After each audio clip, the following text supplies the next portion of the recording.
Rahu and Ketu are transiting through Aquarius and Leo since 18th of May 2025, on which I've already made a video series last year. Rahu Ketu transit for all signs. You can find that in my playlist. Now, this series is specifically for Rahu transit through the Nakshatras for the year 2026. And there will be a separate video series for Ketu. Now, Rahu is transiting through your 6th house Virgo. So, I'm going to divide this video into two phases. One is Rahu transiting through Shatbhishank, which is till 2nd of July 2026. And the second one is Rahu transiting through Dhanishta, that will be till the end of 2026 going into 2027. Now, the first phase, which we are currently into since 23rd November 2026, you will find that there is like sudden increase in responsibilities at work. Now, see, 6th house is connected with service, conflicts, enemies, law, debt, healing, and mostly daily routine, anything that you do on a daily basis. So, the more you improve your daily routine and put efforts into productivity, the better results you will reap. Now, there can also be certain conflicts with people at your workspace. So, try to avoid any work drama. And if you are involved in any family business, so you can have arguments and conflicts with people in your family as well if they are also connected with the same work that you are in. Now, see, Rahu, besides being forward momentum in life, showing forward momentum in life, it's also illusions.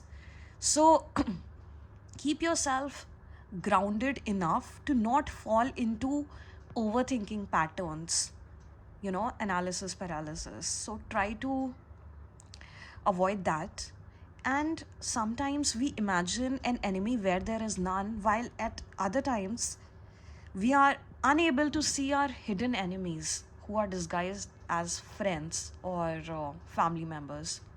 So, try discernment, try to understand intuitively who is actually thinking good for you and who is not.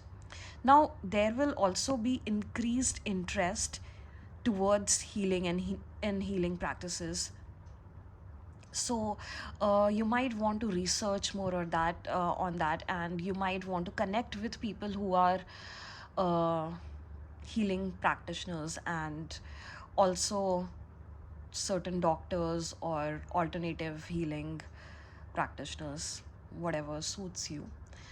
And also, giving service to the needy would be very beneficial for you at this point. And even if it's not beneficial, we should always try to be of service to people who are in need, right? Or whatever is our capacity, that much we should definitely try to do it in our life at every point. Now, try to balance out your work with rest. This is very important for you because see, 6th house is also the house of illnesses, right? So if you do not take care of your health properly, then you can face health issues in the long run, which would not be so easily which you won't be able to tackle easily. So there can be digestive disturbances and issues connected with your nervous system, and you can also face like infections and cold and fatigue due to irregular routine. Because see, you have to understand, wherever a planet is transiting, so what house is that, what sign is that? Now, Rahu is transiting through Aquarius and Shatbhishank in this phase. So Shatbhishank is also ruled by Rahu, and Aquarius is also co-ruled by Rahu along with Saturn, right? So try to take good care of your health.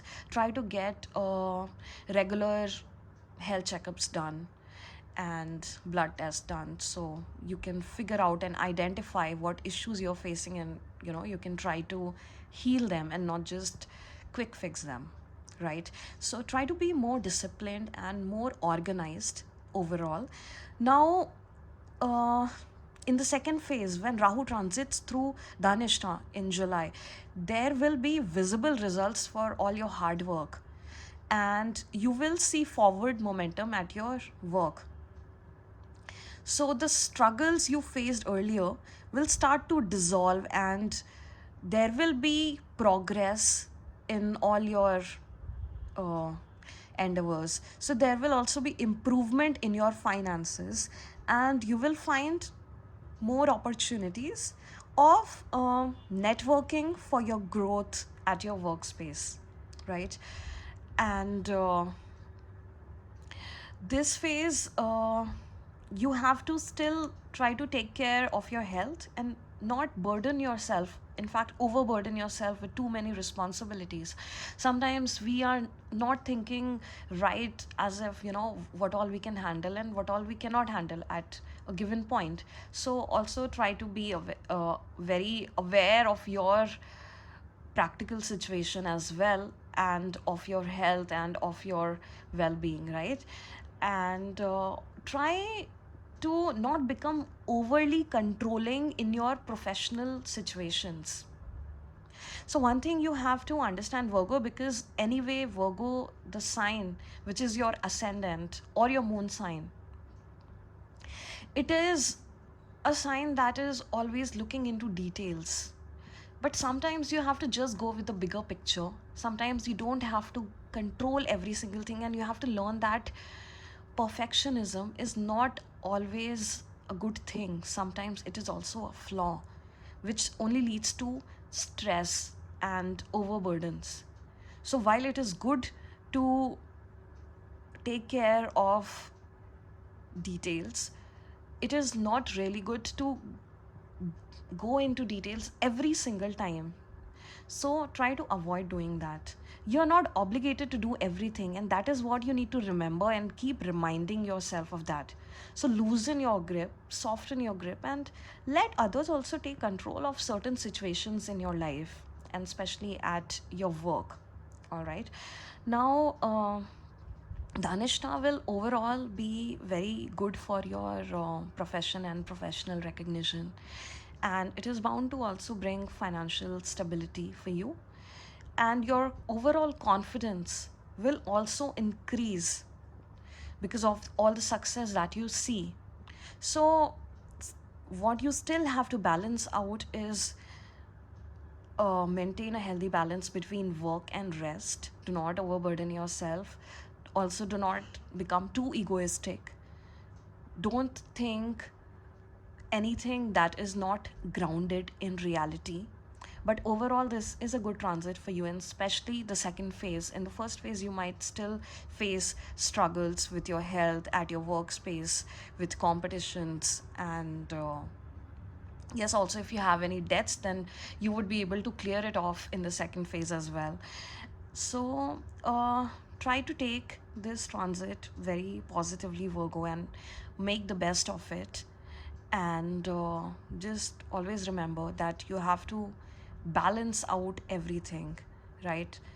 And yeah, take care of your health. This transit is bound to bring blessings into your life.